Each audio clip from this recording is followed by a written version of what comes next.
Joining me right now, Assistant Professor Laura Munoz from Texas A&M University, Corpus Christi. Laura, thanks so much for joining us. Thank you for having me. I appreciate being here. Laura, today you talked about the lack of minorities in American history textbooks in our schools. Can you talk to us more about that? Well, in Texas, one of the goals in writing or rewriting the history standards in 2010 was to find a way to incorporate minority inclusion in the textbooks, but also minority inclusion in the standards that are used to teach not only Texas history, but world history and U.S. history.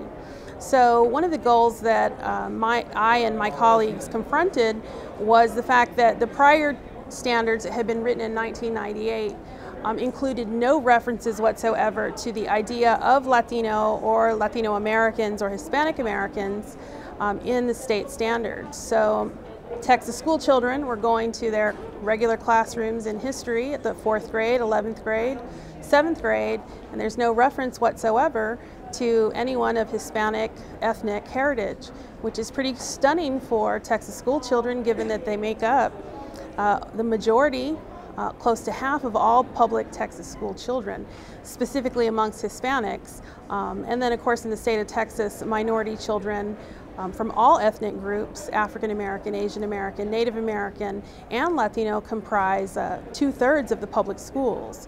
So it's quite frightening to think that students in this day and age are learning nothing about their own ethnic past, whether that's an ethnic American past or even a nationalist past from their own home countries in the world history programs. But in 1988, in terms of Latinos, there were no references. In 2010, in terms of Latinos, there are multiple references, and specific to Tejano experience, the Texas Mexican experience in the standards. So that's one important innovation. There are references now to Asian Americans, in particular at the 11th grade level, to Chinese American immigration to the United States, specifically the Chinese American Exclusion Act, and references to Japanese American internment.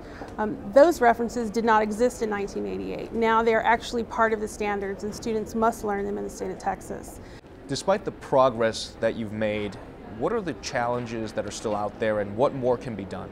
I think one of the challenges is to build more inclusivity and to build cross-cultural alliances to bring multiple voices to the history standards. So when I say that, I mean participation by historians at all levels, participation by civic groups within the state, participation by politicians and legislative members who are interested in really building true historical foundation for Texas students.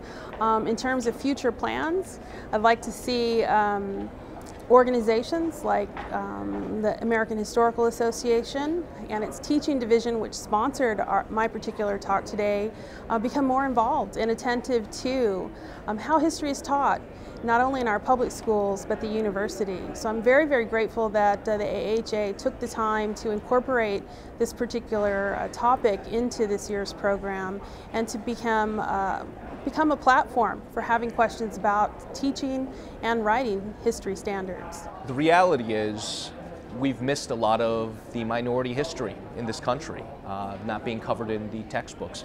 How do we make up for that?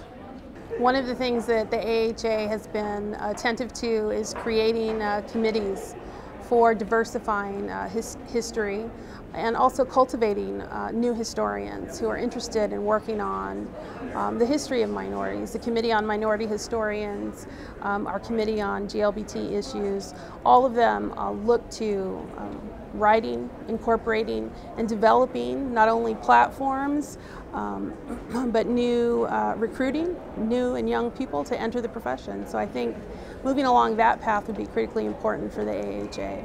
And Committee on Women really set the foundation for that movement within the organization itself. Laura Munoz, thank you so much for being here. Thank you so much for having me. I appreciate it.